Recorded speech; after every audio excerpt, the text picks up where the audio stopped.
Hello guys. आज हम geography की सीरीज को आगे बढ़ाते हुए भारत का भौतिक स्वरूप देखेंगे। सो गाइज स्टार्ट करते हैं भारत का भौतिक स्वरूप। भारत का भौगोलिक वितरण कैसे किया गया? उत्तरी भारत का पर्वतीय क्षेत्र,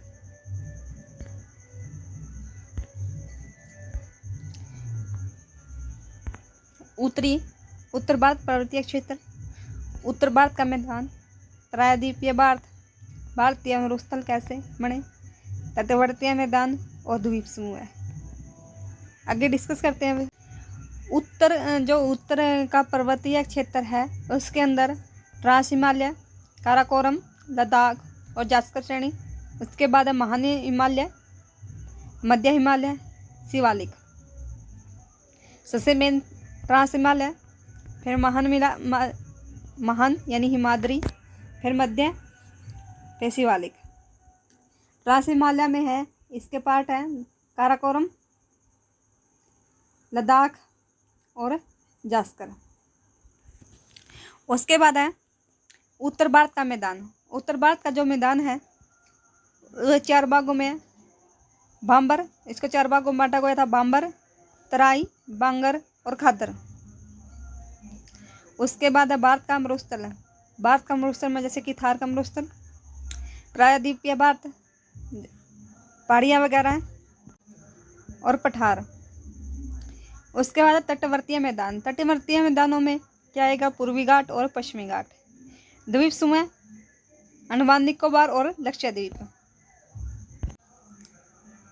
यहाँ पर क्या है कि गोंडवाना जो लैंड है यानी कि इंडिया प्लेट और यूरेशियन प्लेट जब एक दूसरे की तरफ बढ़ती हैं, ये यहाँ से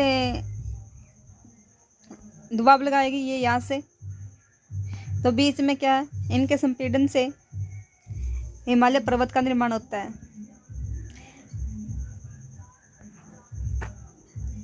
65 मिलियन वर्ष पूर्व भारतीय एम्ब्रोशिया प्लेट एक दूसरे के निकट आने से एक संघात उत्पन्न हुआ जिससे हिमालय का उत्थान हुआ।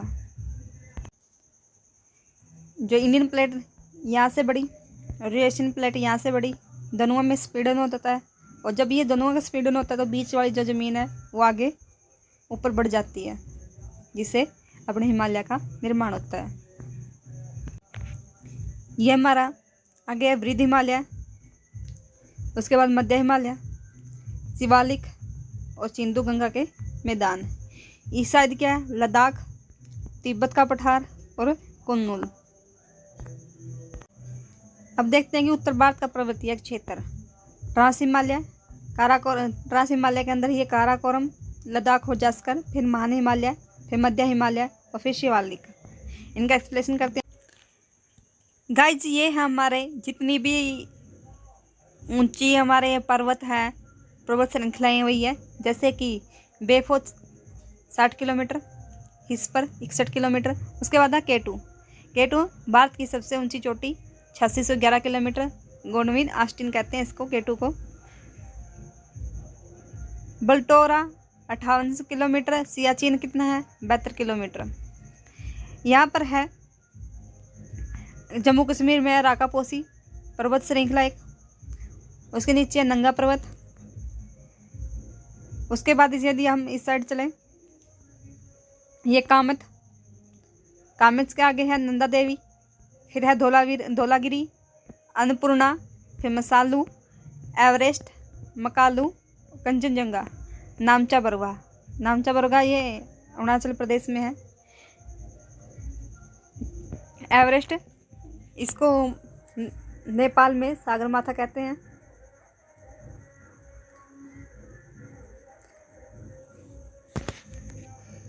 गाइस ये है ना, कई बार एग्जाम में आता है कि पूर्व से पश्चिम या पश्चिम से पूर्व पर्वत श्रृंखलाएं दी होती है, तो उनको बताते हैं कि उत्तर से पूर्व कौन सी ठीक है, तो हमें एक्सप्लेन करना होता है। यहाँ पर हमारी पीर पंजाल श्रेणी, यहाँ धौलाधार, यहाँ नांगतीफा,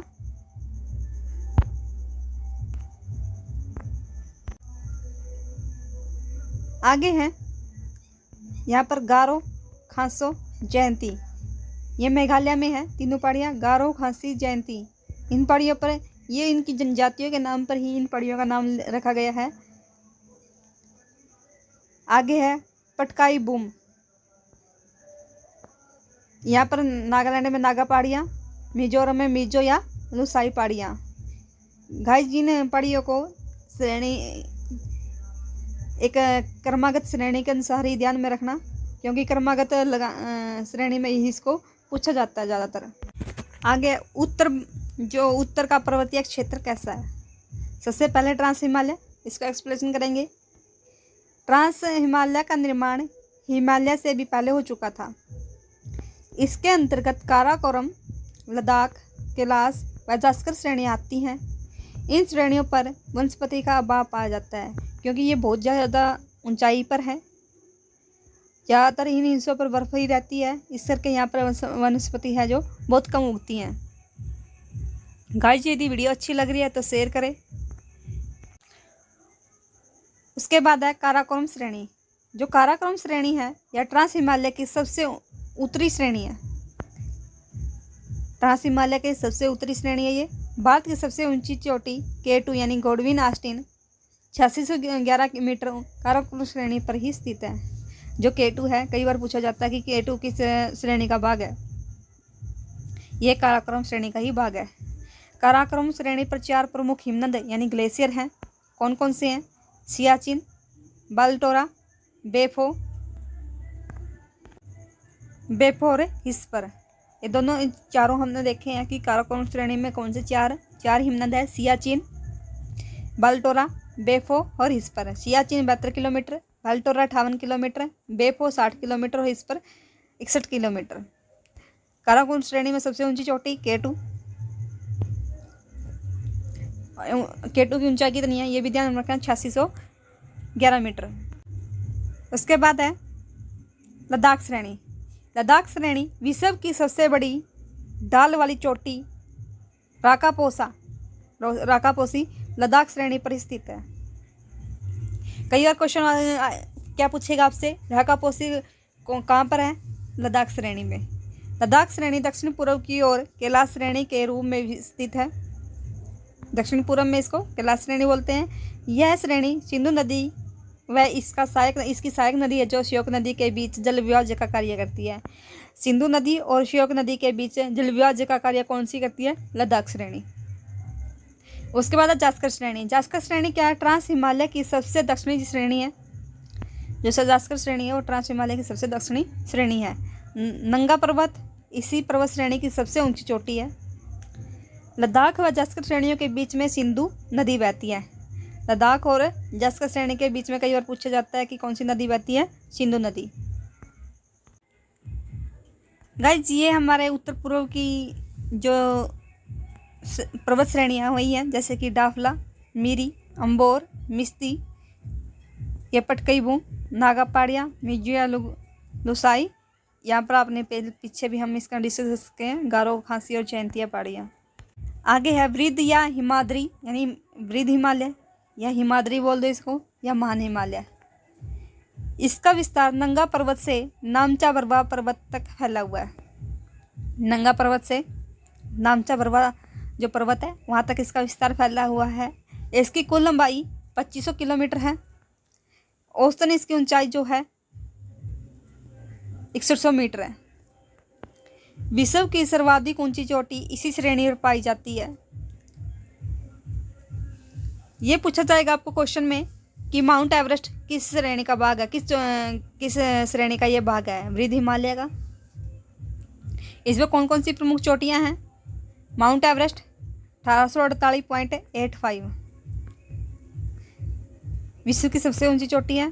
Kanchenjunga 8598 metre, Makalu 8481 metre, Dhaulagiri 8172 metre, Annapurna 8086 metre, Nanda Devi 17 Nanga पर्वत 8126 मीटर।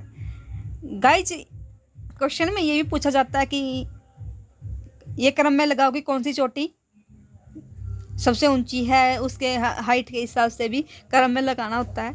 तो इनकी ऊंचाई भी एक बार ध्यान रखना, कौन सी जो चोटी है कौन कितनी ऊंचाई पर है। माउंट एवरेस्ट है जैसे कि सबसे ऊंची है, उसके बाद कंचनजंगा, फिर मकालू है। गाइस ये है ना सीरीज में ही याद रखना। एवरेस्ट को पहले तिब्बत में चोमोलुंगमा के नाम से जाना जाता था, जिसका अर्थ था पर्वतों की रानी। जो एवरेस्ट को तिब्बत में चोमोलुंगमा कहता था, जिसका क्या अर्थ था, पर्वतों की रानी। जैसे कि मैंने पीछे एक वीडियो में आपको बताया था, जिसमें हमने जो भारत के प्रमुख दर्रे किए थे, उसमें बताया गया था कि दर्रों को, जो दर्रे होते हैं यानी पास होते हैं, जो पास होते हैं उनको तिब्बत भाषा में क्या कहते हैं, ला कहते हैं। जैसे उसमें हमने डिस्कस किया था कि नाथू, नाथू का मतलब क्या होता था, सुनने वाले। इसी तरह एवरेस्ट को जो तिब्बत में चोमोलुंगमा कहते हैं, जिसका अर्थ क्या था, पर्वतों की रानी। आगे है लघु या मध्य हिमालय। मान हिमालय के दक्षिण में, शिवालिक के उत्तर में इसका विस्तार हुआ। शिवालिक के उत्तर में और मान हिमालय के दक्षिण में, यानी ये मान हिमालय और शिवालिक के बीच में है। इसके अंतर्गत कई श्रेणियाँ पाई जाती हैं, जैसे कि पीर पंजाल की श्रेणी, ये जम्मू कश्मीर में, धौलाधार हिमाचल प्रदेश, नांगा टिब्बा उत्तराखंड, कुमायूं है उत्तराखंड में, और महाभारत नेपाल में।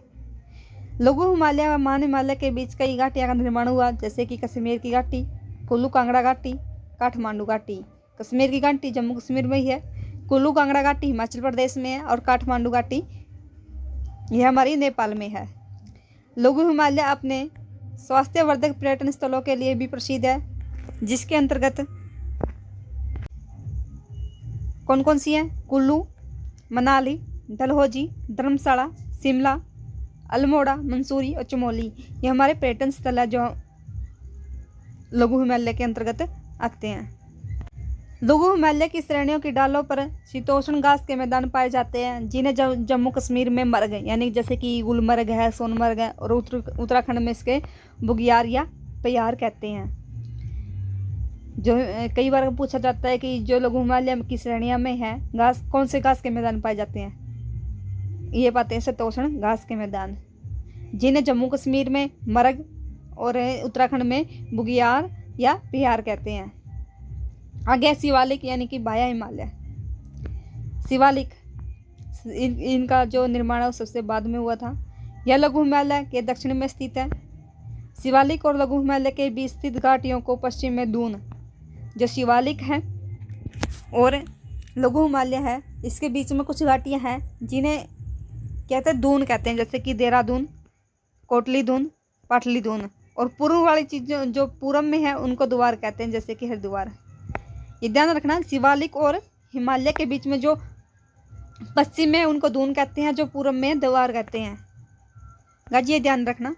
आगे है शिवालिक को जम्मू कश्मीर में कश्मीर पहाड़ियाँ तथा अरुणाचल प्रदेश में डाफला, मिरी, अम्बोर, मिश्ती पहाड़ियों के नाम से जाना जाता है। जो शिवालिक श्रेणी है इसको जम्मू कश्मीर में कश्मीर पहाड़ियाँ कहते हैं, अरुणाचल प्रदेश में डाफला, मीर, अम्बोर, मिश्ती, ये पहले हम डिस्कस कर चुके हैं। इनको शिवालिक पहाड़ियों के ये नाम है। सो गाइज ये थे हमारे हिमालय के कुछ भाग। अगले पार्ट में हम ये अभी हम पहाड़ियाँ जो इस वीडियो में हमने पहाड़ियाँ विभाजन कर लिया, आगे देखते हैं कि उत्तरी जो मैदान है उनका विभाजन कैसे हुआ। सो गाइज यदि वीडियो अच्छी लगी है तो लाइक करें, शेयर करें, चैनल को सब्सक्राइब करें। Thank you.